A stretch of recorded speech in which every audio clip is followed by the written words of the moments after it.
इस चीज के बारे में हम डिस्कस करेंगे। तो थोड़ा सा वार्म अप के लिए कुछ क्वेश्चंस दिए गए हैं।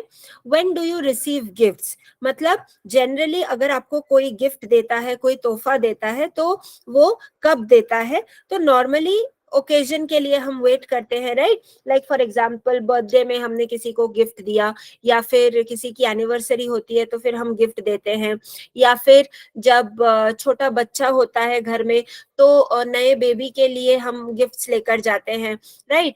तो ऐसे अलग अलग खुशियों का मौका होता है, अलग अलग ओकेजन्स होते हैं, अलग अलग त्योहार होता है जब हम एक दूसरे के साथ गिफ्ट्स एक्सचेंज करते हैं। तो अगर आपको किसी ने कभी गिफ्ट दिया हो तो फिर वो जनरली कब होता है? अब ऐसा भी होता है कि हर कोई हमेशा कोई बड़ा ओकेजन या फिर सिर्फ बर्थडे या एनिवर्सरी के लिए ही वेट नहीं करता। वो चाहे तो एक छोटी सी गिफ्ट वो कभी भी भेंट दे सकता है किसी को, ये जताने के लिए कि हाँ मुझे आप मतलब अच्छे लगते हैं, या फिर आपकी ये चीज मुझे अच्छी लगती है। तो नॉर्मली एक इंसान को दूसरे इंसान का इमोशन दिखाने के लिए हम कभी कभी गिफ्ट्स दे देते हैं, ठीक है? Now do you like to give gifts? Give का मतलब है देना।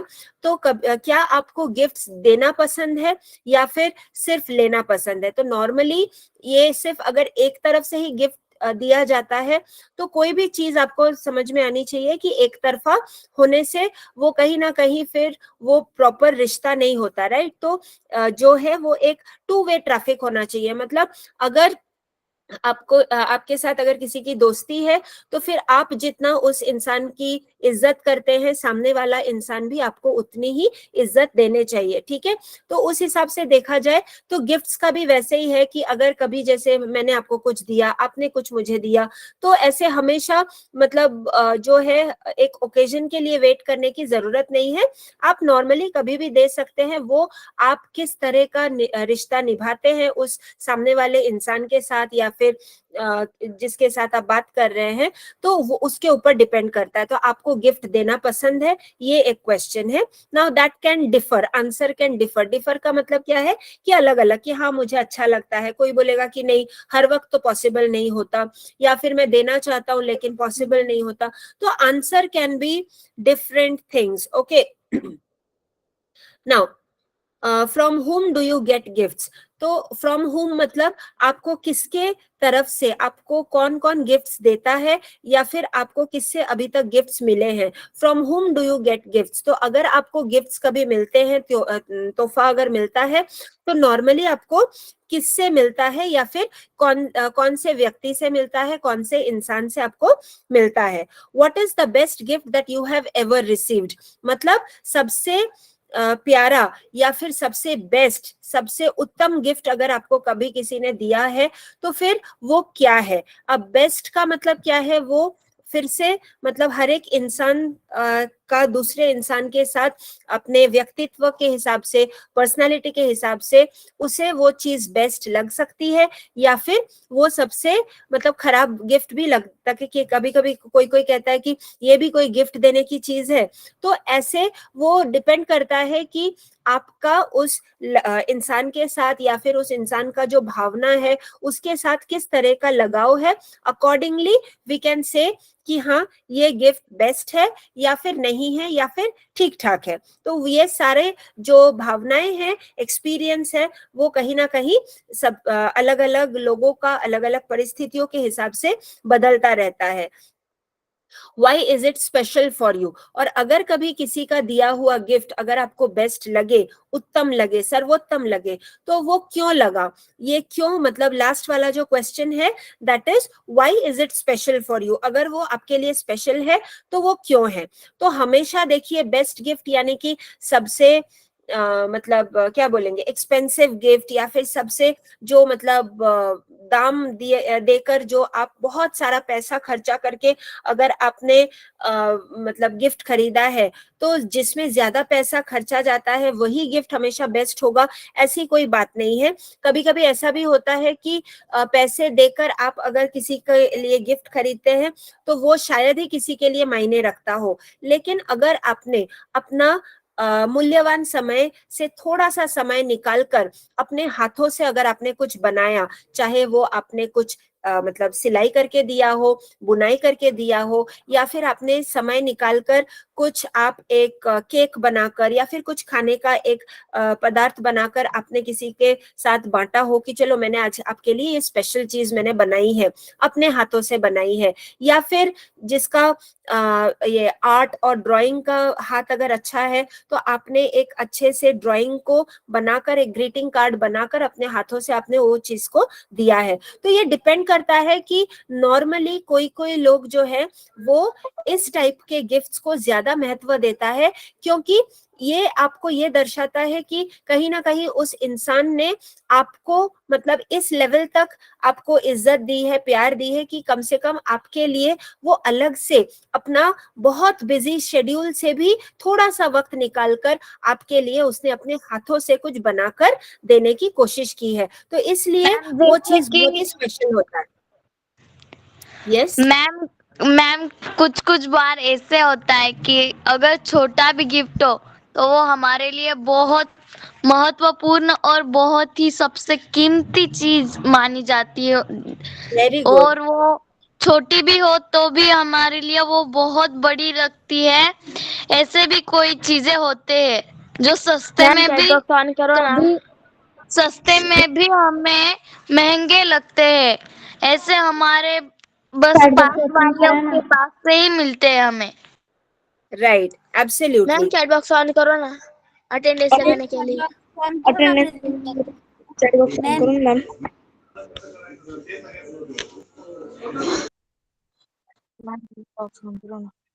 चैट बॉक्स ऑन करो ना मैम, एक अटेंडेंस मिनट, लगानी है।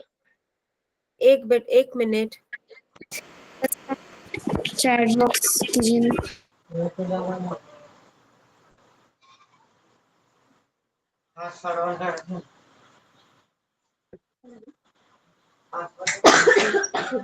ओके, मैंने सिर्फ अटेंडेंस के लिए मैंने चैट बॉक्स मैंने ओपन किया है।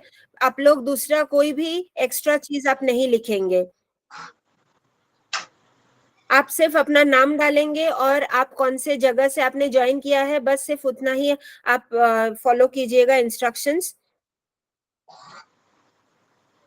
ओके, तो तब तक जब तक आप लोग अटेंडेंस लगा रहे हैं, we will carry on with the explanation. तो यहाँ पर जो हम इम्पोर्टेंट या फिर जो मूल्यवान वस्तु होती है गिफ्ट के हिसाब से, ये हम बताने की कोशिश कर रहे हैं। तो कभी जैसे फॉर एग्जांपल हम टीचर्स के लिए, ओके, टीचर्स डे या फिर गुरु पूर्णिमा, ऐसा कुछ अगर प्रोग्राम होता है तो बच्चे मतलब देखेंगे आप स्कूल में कि वो अपने हाथों से ग्रीटिंग कार्ड बनाकर वो लेकर आते हैं, ठीक है। या फिर कभी कभी वो खुद बनाकर ड्रॉ करके लेकर आते हैं, या फिर कटिंग पेस्टिंग करके क्राफ्ट का कुछ अच्छा सा एक बनाकर लेकर आते हैं। तो उससे सच में पता मैम चलता बट है कि हमें ऐसा लगता है कि मैम को पसंद आएगा कि नहीं, सर को पसंद आएगा कि नहीं, ये भीति भी मन में होती है। बट हम कुछ ऐसा बना लेते हैं जिससे सर को या मैम को बहुत पसंद आ जाता है, और फिर तब एग्जैक्टली जाकर हमें राहत मिलती है, नहीं हमसे अच्छा हुआ है बट हमें ही वो बुरा लग रहा था। वो आपको शायद लगता होगा कि हाँ आपने अच्छे से नहीं बनाया है, but then yes that is true. क्योंकि कहीं ना कहीं अगर किसी को ज्यादा अच्छा ड्राइंग नहीं भी आता, अगर उसने एक स्टिक फिगर भी बना कर दिया, लेकिन बच्चे ने अपने हाथों से बना कर दिया है। अब देखिए, जैसे मैं इंग्लिश टीचर हूँ, तो अगर ग्रीटिंग कार्ड में ड्राइंग से ज्यादा, ड्राइंग तो शायद कुछ बच्चों ने ऐसे ही कुछ बना कर दिया होगा, वो सुंदर हो उस हिसाब से, ड्राइंग के लेवल के हिसाब से अगर आप देखें, तो वो हम कभी भी जज नहीं करते। बच्चे ने प्यार से अपना कीमती वक्त से समय निकालकर उसने बनाने की कोशिश की है, मेरे लिए बनाया है, ये बहुत मूल्यवान चीज होती है। सेकंड थिंग इज कि अगर जैसे इंग्लिश में अगर बच्चे ने कुछ अपना मैसेज लिखा है, ठीक है, कि मैम आप हमारे लिए ऐसे करते हैं या फिर आपने हमें पढ़ाया है, तो ये सारी जो इमोशनल बातें होती है, शायद हो सकता है कि बच्चे जो है स्पेलिंग मिस्टेक करे, तो वहां पर तभी इंग्लिश टीचर होकर भी अगर स्पेलिंग्स में अगर गलती दिखती भी है तो हम कभी भी उस चीज को पॉइंट आउट नहीं करते, क्योंकि हमें ये लगता है कि कम से कम बच्चे ने समय निकालकर उसने अपना इमोशंस को उस मैसेज में लिखने की कोशिश की है। तो ये जो मतलब एक छोटी सी चीज है, लेकिन ये बहुत कीमती चीज होती है। ठीक है, तो चलिए अभी हम मेन पोएम की तरफ आगे बढ़ते हैं।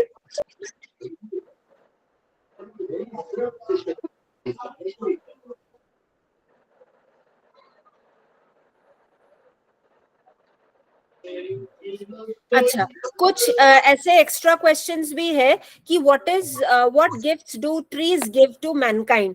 तो अगर आप पेड़ पौधे के हिसाब से देखें तो पेड़ किस तरह का गिफ्ट देता है इंसान को, ठीक है, मनुष्य को।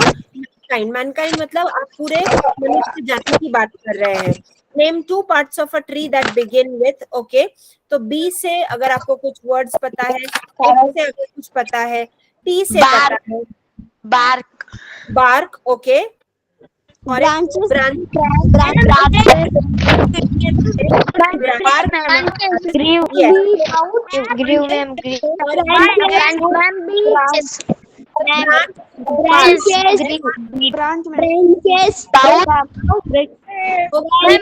एफ से आप मुझे 2 वर्ड्स बताइए। करने के लिए बताओ।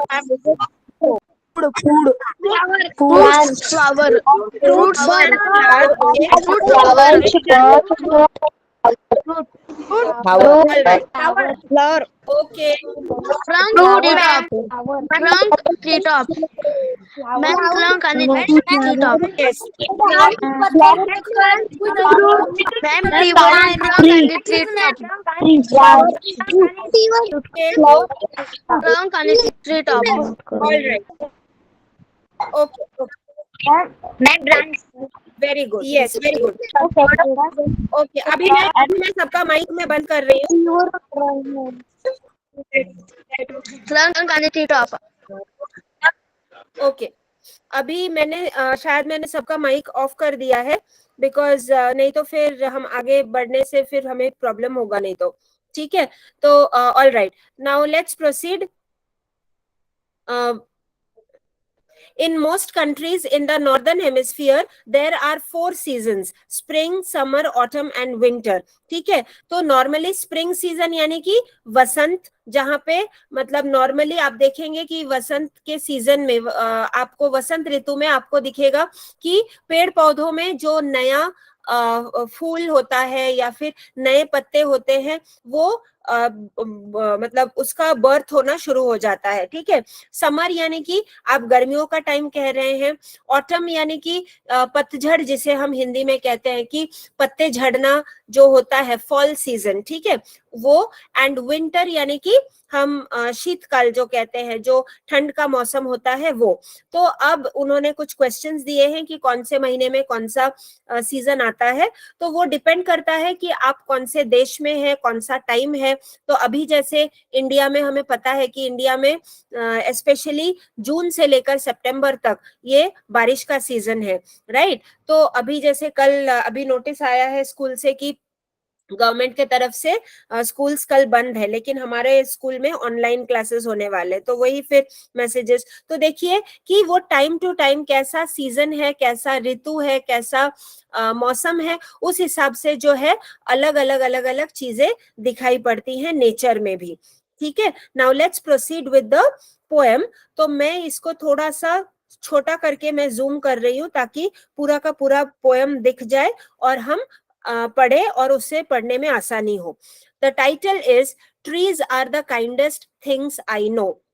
Trees are the kindest things I know. They do not harm, they simply grow and spread a shade for sleepy cows and gather birds among their boughs. They give us fruit in leaves above and wood to make our houses of, and leaves to burn on Halloween, and in the spring, new buds of green. They are the first when days begun to touch the beams of morning sun. They are the last to hold the light when evening changes into night. And when a moon floats on the sky, they hum a drowsy lullaby of sleepy children long ago. Trees are the kindest things I know. तो यहाँ पर कवि का नाम है Harry Ben. Okay, तो Harry Ben is the name of the poet, और उन्होंने पूरा का पूरा पोएम जो है उन्होंने पेड़ पौधों के बारे में लिखा है. ठीक है, ज्यादा टाइम जो है यहाँ पर ट्रीज यानी कि बड़े पेड़ों के बारे में यहाँ पर फोकस किया गया है, ना कि छोटे पौधों पर. ठीक है, तो अब हम शुरुआत करते हैं line by line. Trees are the kindest things I know. तो ये हमने ऑलरेडी देखा है. टाइटल का जो फर्स्ट लाइन जो है वो टाइटल का नाम भी वही है कि trees are the kindest things I know. तो काइंडेस्ट का मतलब क्या है? जिसमें काइंड इंसान कौन होता है, काइंड पर्सन कौन होता है? जिसमें दया भावना होती है. ठीक है, जो इंसान सामने वाले इंसान को दया की भावना से देखता है और कहीं ना कहीं उसे वो महसूस होता है कि हाँ वो खुश है, तो चलिए आपको उसकी खुशी देखकर आपको भी खुशी मिलती है, या फिर उसका दुख देखकर आपको भी दुख होता है. तो कहीं ना कहीं आप मतलब सिर्फ डायरेक्टली आप जजमेंट नहीं करते कि हाँ ये इंसान ऐसा होगा या फिर ऐसा है. नॉर्मली आप उसके मन की बातों को जानकर उससे अकॉर्डिंगली आप मैच करके बात करने की कोशिश करते. तो आप जिसे हमेशा अगर कोई प्रॉब्लम में है तो फिर आप उसके साथ अच्छे से बात करते हैं, उसकी कुछ जरूरत होती है तो आप उसको हेल्प कर देते हैं. तो ऐसा जो बिहेव करता है, इस तरह से जो व्यवहार रखते हैं, उन्हें काइंड इंसान कहते हैं, यानी कि जिनमें दया भावना होती है. तो यहाँ पर ट्रीज को कहा गया है कि पोएट के हिसाब से, कवि के हिसाब से, कवि कहते हैं कि मुझे सबसे ज्यादा अगर किसी में दया भावना दिखती है तो वो सिर्फ बड़े पेड़ों में होता है. मैंने इससे ज्यादा दया किसी में मैंने नहीं देखा है. So trees are the kindest things I know. They do not harm, they simply grow. और जब ये बड़ा पेड़ एक छोटे से बीज से बड़ा होता है, छोटे से बीज से जब वो एक पौधा निकलता है और वो पौधा जब बड़ा होकर एक बड़ा ट्री बनता है, बड़ा पेड़ बनता है, तो वो उस ग्रोथ के टाइम में, वो उस बड़ा होने के टाइम में किसी को भी वो हार्म नहीं करता. हार्म यानी कि किसी को वो दर्द नहीं पहुंचाता, किसी की भी वो क्षति नहीं करता. ठीक है, तो आप जब किसी को हर्ट नहीं करते, जब आप सामने वाले इंसान की इज्जत करके आप ये समझते हैं कि नहीं मेरे हिसाब से या फिर मेरे तरफ से उनको कोई दुख नहीं होना चाहिए, तो ऐसा भावना रखने वाले जो पेड़ होता है वो ऐसा ही करते हैं कि वो किसी को दुख दर्द नहीं देते, वो सिर्फ अपने हिसाब से वो बड़ा होते जाते हैं. दे सिंपली ग्रो. उनका सिर्फ एक ही काम होता है कि बड़ा बनना और बड़ा होना. And spread a shade for sleepy cows. अब जब बड़ा पेड़ होगा तो नेचुरली उसकी जो छांव होती है, शेड का मतलब क्या है? छांव.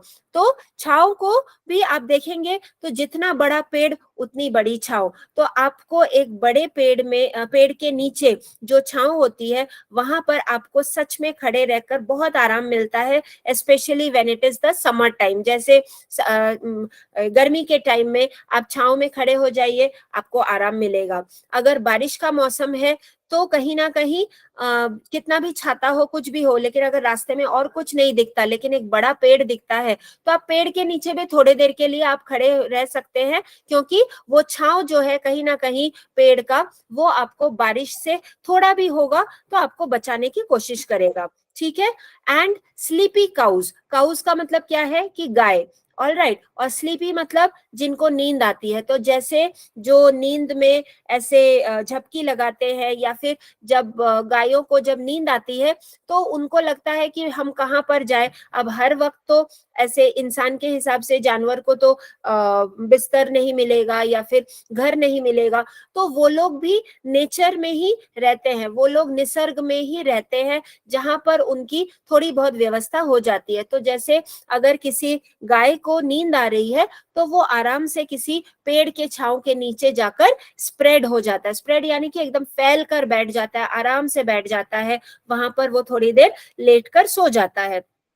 And gather birds among their boughs. अब ये वाला जो स्पेलिंग है, ये फर्स्ट वाला जो वर्ड है जो कि थोड़ा सा बोल्ड में लिखा गया है. बोल्ड यानी कि थोड़ा सा मोटे अक्षरों में जो लिखा गया है, तो BOUGHS, ये बाउस का मतलब क्या है, ब्रांचेस, यानी कि जो टहनियां होती है, पेड़ों से जो टहनी निकलती है उसे हम ब्रांचेस कहते हैं, लेकिन boughs word is another word for branches. तो ब्रांचेस अगर आपको समझ में आता है तो फिर ये बाउस जो है वो ब्रांचेस का ही एक समानार्थी शब्द है, एक ऐसा शब्द है जो एक समान उसका मीनिंग है। तो कहीं ना कहीं पेड़ एक ऐसी चीज है, एक ऐसी वस्तु है जिसमें मतलब जिसके छांव में आप देखेंगे कि गाय या फिर कोई भी जंतु जानवर जो होते हैं वो उसके छांव के नीचे आकर आराम से सो जाते हैं। और वहीं पर अगर उसके छांव के नीचे अगर कोई नहीं हो सकता, उसके टहनियों पर भी अपने दिन बिताते हैं या फिर अपने घोंसले बनाते हैं। और वो कौन होता है, पक्षियां होती है या फिर बर्ड्स होते हैं। Gather birds among their बाउस।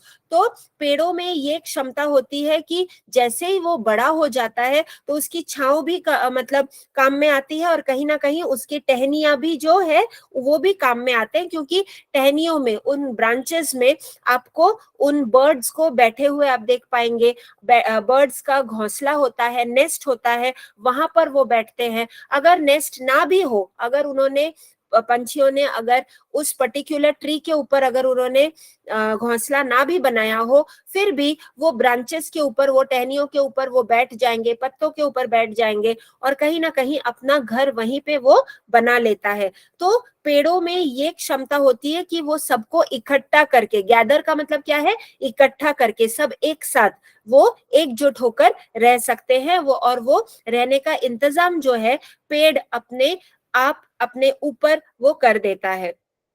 They give us fruit in leaves above.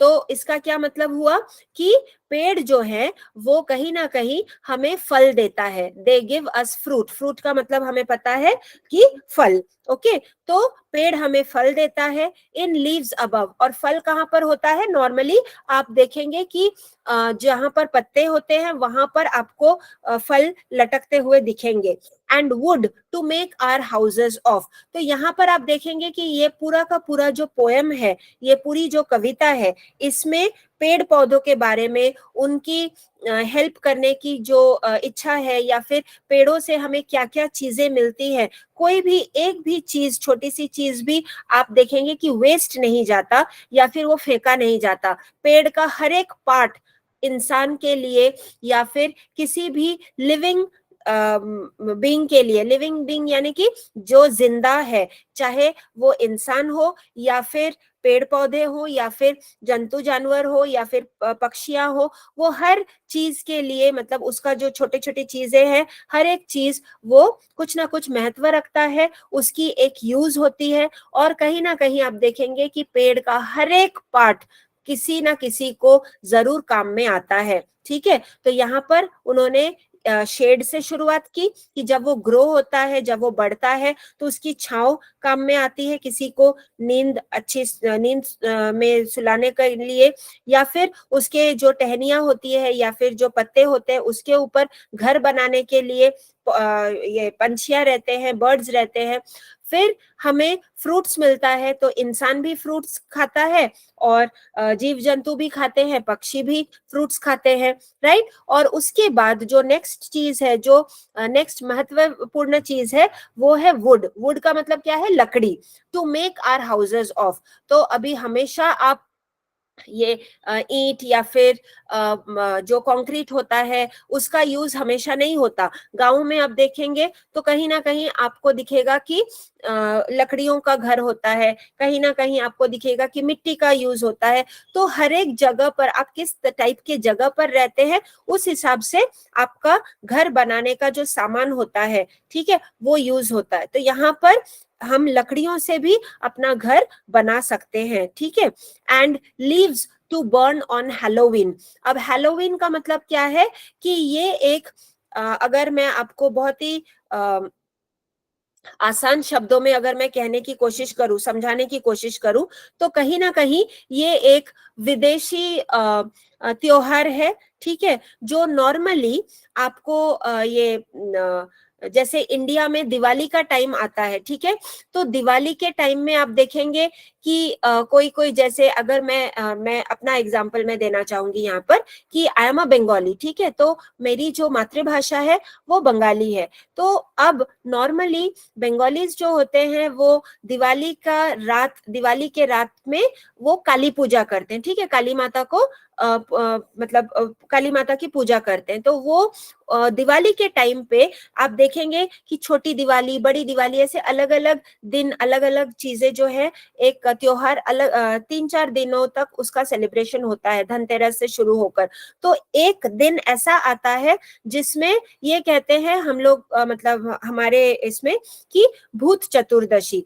तो भूत चतुर्दशी का मतलब क्या है कि सारी जो भूत आत्माएं होती हैं वो इकट्ठा होते हैं और मतलब वो भी खुशी मनाते हैं, वो भी सेलिब्रेट करते हैं। तो कहीं ना कहीं ये हम हमारे तरफ से, मैंने अपना कम्युनिटी का एक एग्जांपल देकर मैंने आपको समझाने की कोशिश की है, लेकिन नॉर्मली उसी के आसपास अगर आप देखें तो हैलोवीन भी वही टाइम पे आता है जब हम भूत चतुर्दशी का मतलब सेलिब्रेशन करते हैं या फिर दिवाली का सेलिब्रेशन करते हैं उस टाइम पे। और नॉर्मली ये, जैसे मैंने आपको स्पेशली कहा कि ये विदेशी त्योहार है, तो जैसे वहां पर, अभी यहाँ पर हम दिवाली में ये लैंप जलाते हैं, कैंडल्स जलाते हैं, राइट, और घर की अलग से हम दिया और ये सब जलाकर हम अलग तरीके से सजावट करते हैं। लेकिन हैलोवीन में अगर आप देखें तो विदेश में क्या करते हैं वो लोग, नॉर्मली हमारे यहाँ पर जैसे जिसे हम भोपला कहते हैं, ठीक है, पंपकिन इंग्लिश में जिसे हम पंपकिन कहते हैं, भोपला कहते हैं,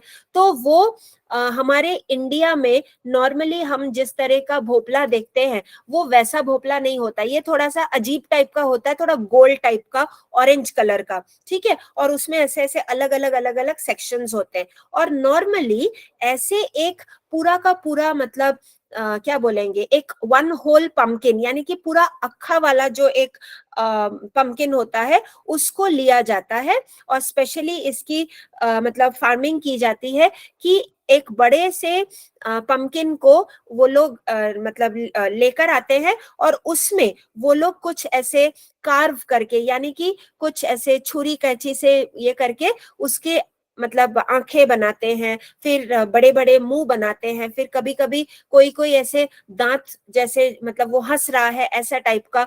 तो नॉर्मली आप जैसे देखेंगे कि आप किसी चीज का अगर मूर्ति बनाने की कोशिश करेंगे, तो जैसे मिट्टी का मूर्ति हो, पत्थर का मूर्ति हो, तो आप किसी शार्प चीज से लेकर उसकी जो खुदाई करके आप जो एक मूर्ति बनाने की कोशिश करते हैं, तो कहीं ना कहीं उसी तरीके से सिर्फ एक बड़े पंपकिन को बड़ी बड़ी आंखें और दांत, मुंह, ऐसे हंसता हुआ चेहरा, ये ऐसा एक इस तरीके का बनाया जाता है और पंपकिन का जो ऊपर का जो टहनी होता है वो वैसे का वैसे ही रखा जाता है। लेकिन एक ऐसा सिस्टम किया जाता है कि उस पंपकिन के अंदर या फिर आसपास से इस तरह से वो एक कैंडल जला देते हैं कि जैसे ही वो रात के समय अगर रास्ते से अगर आप जा रहे हैं और अगर किसी के घर के सामने वैसा वाला पंपकिन आपको दिख जाए, या फिर वो प्लास्टिक का ऐसे सजाकर रखते हैं या फिर रियल वाला रखते हैं, तो आपको लगेगा कि जैसे कि सच में कोई भूत वहां पर खड़ा है या फिर वहां पर सच में कोई आत्मा खड़ी है। तो उस तरीके से वो भयानक तरीके से ये सब चीजें बनाते हैं, राइट। और ये तो एक हो गया एक सजावट। दूसरा ये चीज है कि कहीं ना कहीं वो किसी स्पाइडर का या फिर मतलब अलग अलग तरीके का वो कॉस्ट्यूम पहनते हैं और मतलब बहुत ही भयानक और डरावनी चीजें मतलब अपने मेकअप वगैरह करते हैं। तो this is what is called as Halloween. आप मुझे जरा 2 मिनट दीजिए, मैं स्टॉप शेयर करके मैं आपको कुछ दिखाने की कोशिश करती हूँ। 1 मिनट, हाँ।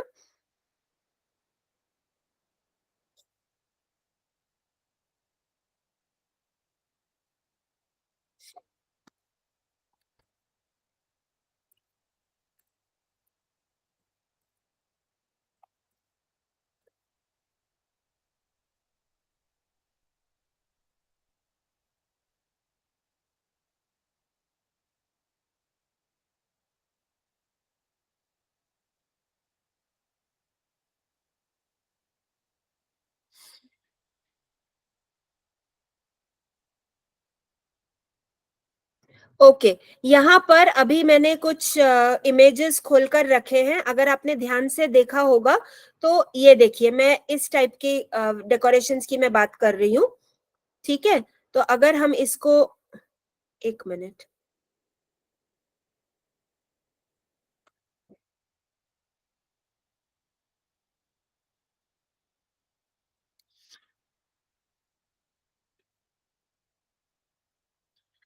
ऑल राइट, तो यहाँ पर ये देखिए कि कैसे इन्होंने जो है, हम लोग के लिए शायद ये थोड़ा सा अजीब होगा, लेकिन ये मतलब उनका फॉरेन कंट्रीज में, अमेरिका वगैरह में ऐसे टाइप की सजावट वो लोग करते हैं, ठीक है। तो कौवे या फिर ऐसे स्पाइडर, फिर भूत, ऐसा टाइप का, फिर पंपकिन लेकर इस टाइप का वो बनाते हैं। ये देखिए, मैंने जैसे आपसे कहा कि ये वाला जो पंपकिन है, देखिए उन्होंने कैसे उसके ऊपर ऐसे आंखें बनाकर, उसके आंख, नाक, मुंह, चेहरा पूरा ऐसे अलग से उन्होंने पूरा का पूरा जो है बनाया हुआ है, ठीक है। तो ऐसा होता है नॉर्मली हैलोवीन की सजावट। अब यहाँ पर देखिए उन्होंने कैसे ये कैंडल्स वगैरह, तो नॉर्मली आपको देखकर डर लगेगा, आपको लगेगा कि आप किसी भूत बंगले में आ गए हैं। तो इस टाइप का जो होता है डेकोरेशन, इसे हैलोवीन डेकोरेशंस कहा जाता है। Is that much clear to everyone?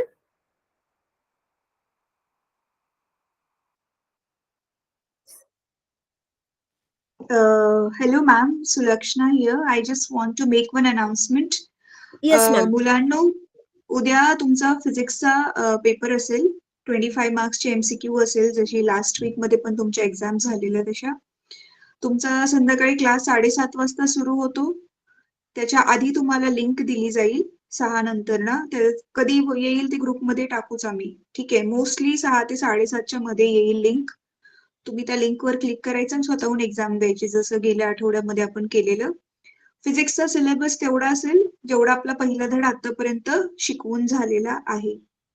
Okay, आपला पहिला धडा जेवढा शिकवून झालेला आहे तेवढाच तो एक्झाम मध्ये येईल. Okay ma'am, thank you. Okay,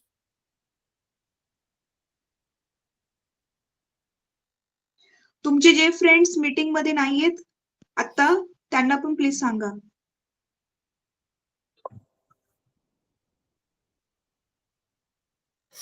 okay, तो हम लोग जो है यहाँ पर इस टाइप के डेकोरेशंस देख रहे हैं। तो अब देखिए कैसे इन्होंने सांप को, फिर इस तरह का स्कॉर्पियन जो बिच्छू होता है, या फिर स्पाइडर होता है, तो ऐसे अजीब चीजों से वो अपना जो है डेकोरेशंस करते हैं, ठीक है। तो now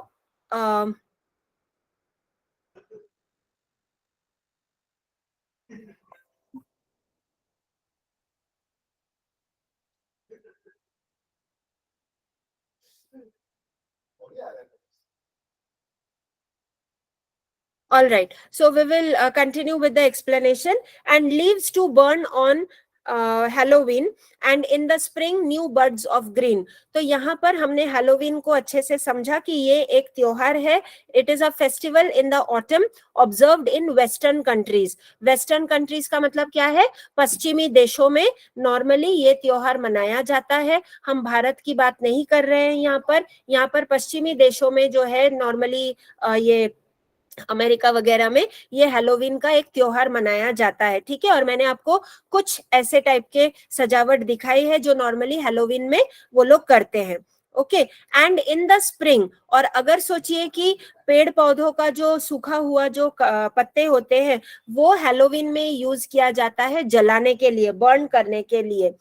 and in the spring, और वसंत ऋतु में वही पेड़ जो है छोटे छोटे नए नए जो पत्ते होते हैं वो देते हैं, ताकि मतलब ये समझ में आता है कि हाँ हम मतलब जीवन का एक नया शुरुआत हुआ है, राइट। एक नया सीजन के साथ एक जीवन का भी नया शुरुआत हुआ है. तो इस तरीके से जो है पेड़ के अलग अलग पार्ट्स का एक अलग अलग महत्व होता है. They are the first when days begun, यानी कि जब दिन की शुरुआत होती है तो पेड़ पौधे जो हैं वो सबसे पहले मतलब वहां पर मौजूद होते हैं, ताकि वो जो सूरज का जो लाइट होता है वो सबसे पहले उनके ऊपर पड़े. अब देखिए हम कितने बजे उठते हैं, कभी बाहर जाते हैं, वो हम हमेशा बाहर नहीं रहते, हम कहीं ना कहीं एक शेल्टर में, एक घर के अंदर, एक कमरे में हम होते हैं, राइट। जब तक हम बाहर नहीं निकलेंगे तब तक सूरज की किरणें हमारे ऊपर डायरेक्टली नहीं आएंगी। जब तक हम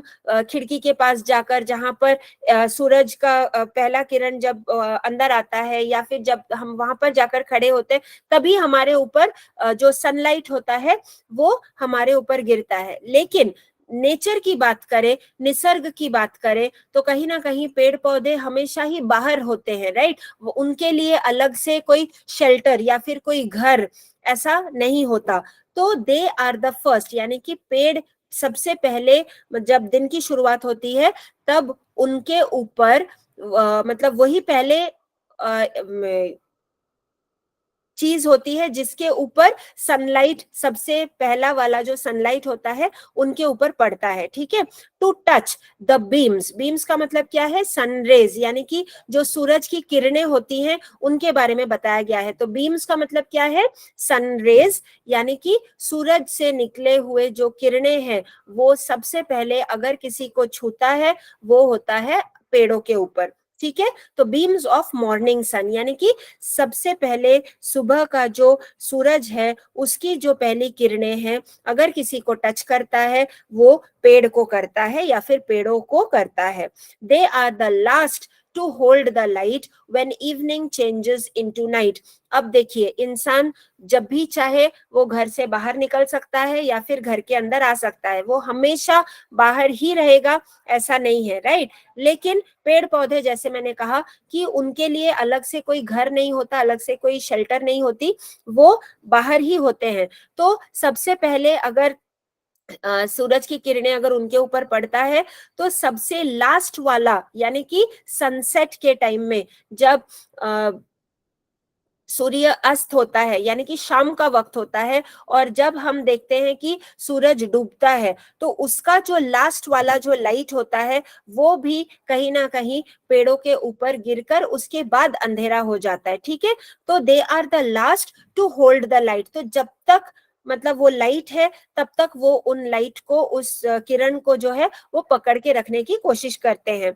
when evening changes into night, और ये जो शाम का वक्त है, ये जो संध्या काल है, वो कहीं ना कहीं फिर वो रात में बदल जाता है। और जो संध्या का टाइम होता है कि दिन का लाइट धीरे धीरे धीरे धीरे करके अंधेरे में बदलकर पूरी की पूरी डार्क नाइट हो जाती है, यानी कि पूरा एकदम अंधेरा वाला नाइट हो जाता है, रात हो जाता है।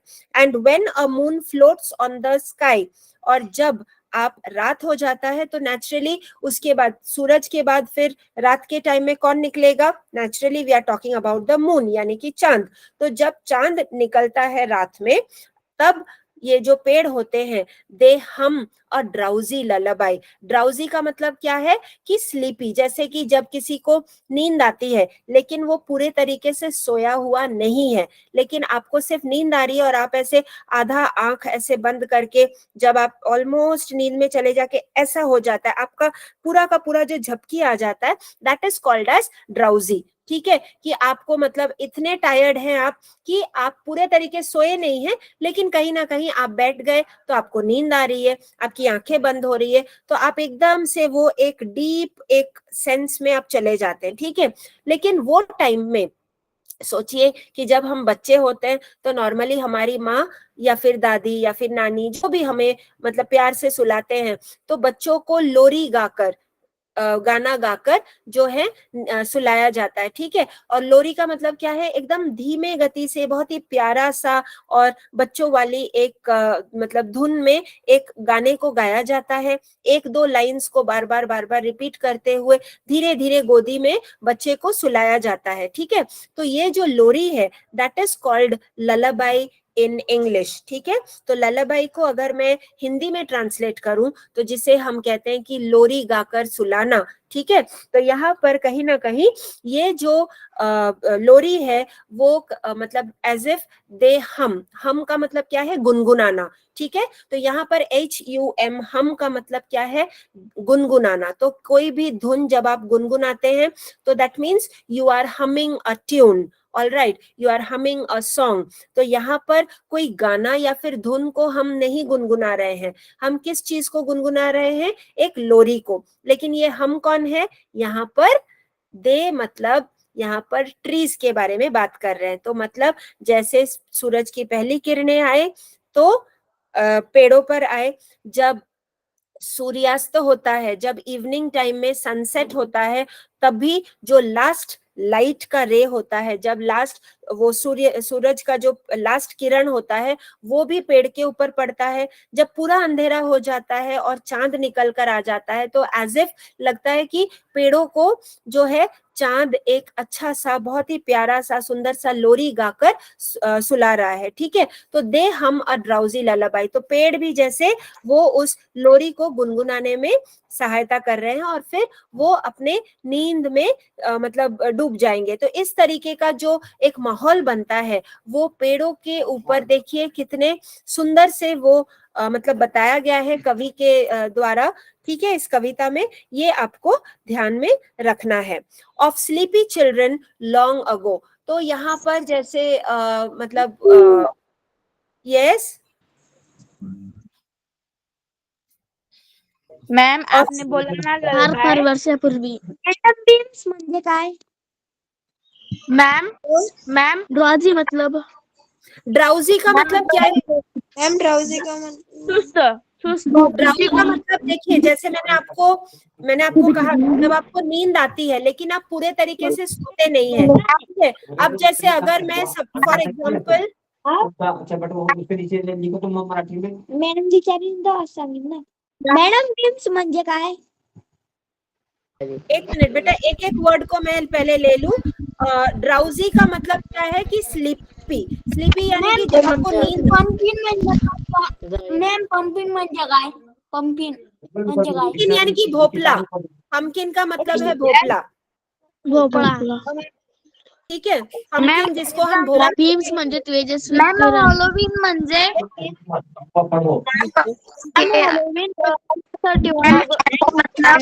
हेलोवीन ये त्योहार है। सजावट ना हेलोवीन का मतलब वो एक पश्चिमी देशों में ये एक त्योहार होता है जहां पर मैंने आपको ऑलरेडी दिखाया था अभी थोड़ी देर पहले, मैंने आपको स्क्रीन शेयर करके कि किस तरह से सजाया जाता है। अब वैसा सजावट तो हम यहाँ पर भारत में करते नहीं है, करेक्ट। हम हमारे इंडिया में आपने कभी भी किसी को इस तरह से मतलब वो पम्पकिन से या फिर स्पाइडर से, कीड़े मकोड़े से आपने कभी भी किसी को त्योहार के टाइम में सजाने का जो एक तरीका होता है वो आपने कभी भी देखा नहीं है। ये जो त्योहार है हेलोवीन, ये पश्चिमी देशों का एक त्योहार होता है जहां पर लोग एक कॉस्ट्यूम पहनते हैं इस तरह से, मतलब वेशभूषा पहनकर, अलग से इसके कॉस्ट्यूम्स जो हैं, इसके जो ड्रेसेस हैं ये अलग से बिकते हैं। और स्पेशली हेलोवीन के टाइम में छोटे से लेकर बड़ों तक हर कोई ऐसा ड्रेस खरीद कर, अजीब अजीब तरीके का ड्रेस पहनकर वो लोग अपना मेकअप करते हैं और फिर वो लोग घूमते रहते हैं और फिर एक दूसरे के घर में जाकर वो विश करते हैं। हेलोवीन पार्टी बोला जाता है। और बच्चे जो हैं वो उस टाइम पर घर घर जाकर जो है वो चॉकलेट्स देते हैं या फिर चॉकलेट्स को कलेक्ट करते हैं। और फिर मैंने आपको जैसे कहा कि भोपला को ऐसे वो काट कर उससे आंखें बनाकर और ऐसे दांत बनाकर, हंसी वाले मुंह बनाकर उस टाइप का सजावट करते हैं। मैं आपको दोबारा दिखाती हूँ, आप सिर्फ मुझे 2 मिनट दीजिए। ये पोएम को मैं पहले, एक्सप्लेनेशन को मैं पहले खत्म कर दूं, फिर मैं आपको पिक्चर्स दिखाती हूँ और कुछ। ठीक है, हेलोवीन का तो आपको समझ में आ जाएगा कि हेलोवीन किस टाइप का चीज होता है। ठीक है, कैसा त्योहार होता है। यहाँ पर किसी ने मुझे बीम्स का मीनिंग पूछा है।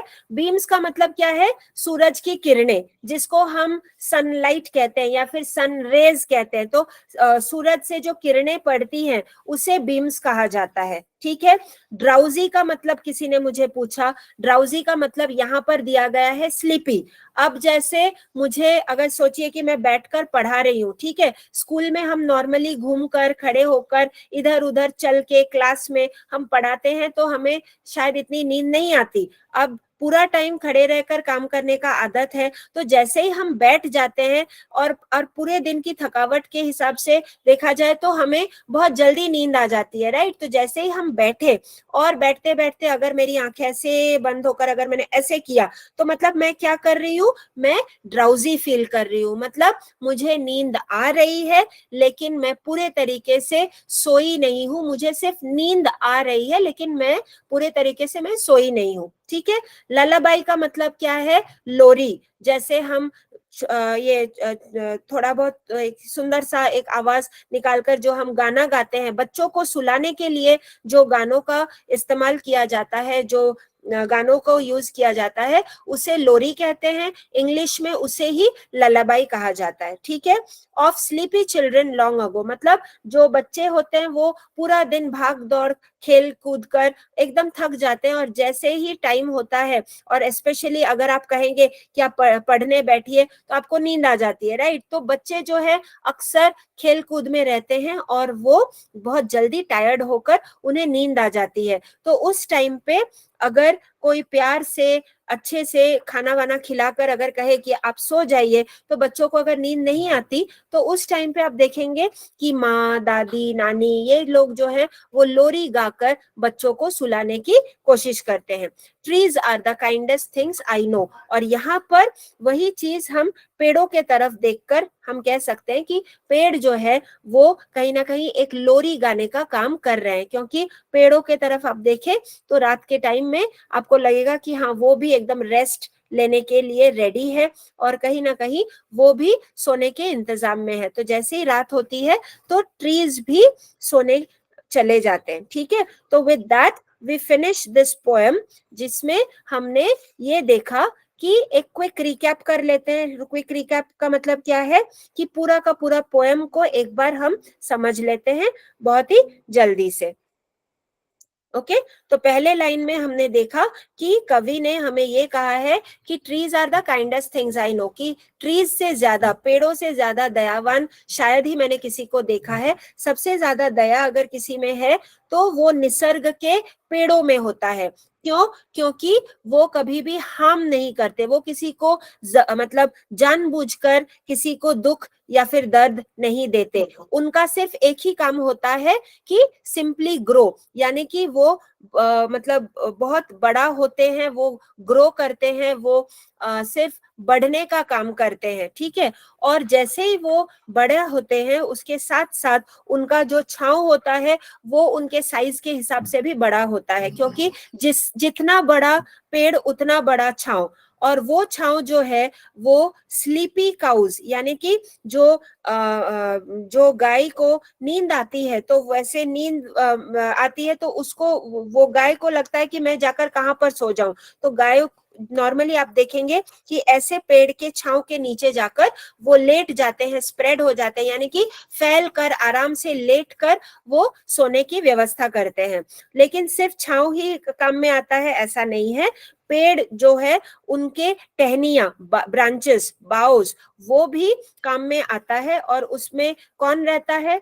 पंछी रहते हैं, पक्षी रहते हैं, जो सारे के सारे इकट्ठा होकर उसमें घोंसला बनाकर रहते हैं, या फिर उन ब्रांचेस के ऊपर बैठकर वो अपना घर बनाते हैं। उसके बाद हमने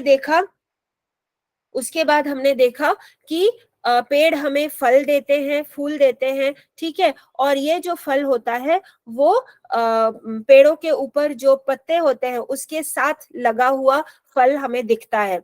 फिर हमने ये देखा कि फल के साथ साथ हमें जो लकड़ी होता है वो भी हमें पेड़ देता है हमारे घर को बनाने के लिए, क्योंकि हम मतलब पेड़ का हर एक पार्ट जो है वो यूजफुल होता है, वो काम में आता है। And leaves to burn on Halloween, और हैलोवीन हमने देखा कि ये एक ऐसा त्योहार है जो विदेश में होता है, पश्चिमी देशों में ये एक बहुत ही बड़ा त्योहार होता है जिसे सेलिब्रेट करते हैं, ठीक है। और उसमें जो सूखे पत्ते होते हैं उसे जलाया जाता है। तो ये सूखे पत्ते कहाँ से आएंगे? पेड़ों से ही आएंगे। फिर जब हमने देखा कि वसंत ऋतु आती है, स्प्रिंग सीजन, उसमें जो छोटे छोटे नए पत्ते निकलते हैं, वो भी बहुत ही प्यारा सा दिखता है। तो ये भी हमें इन पेड़ों से ही मिलता है। फिर पेड़ सबसे पहला होता मैम। है जो, yes ma'am, Sorry to interrupt, but time's up. Time is up, okay ma'am, You okay want ma'am, to complete this line? नहीं, I was just doing the recap actually, nothing else, Okay. I have already explained it, मैं सिर्फ recap कर रही थी। Okay, ma'am, no problem. ठीक आहे. Yeah. मुलांनो, पण तुम्हाला मी 5 मिनिटं ब्रेक देते. ठीक आहे, 8:30 वाजता दुसरा क्लास चालू होईल. ठीक आहे. नियति मैम, हा मुलांना मॅमला थँक्यू बोला. Bye ma'am. बाय.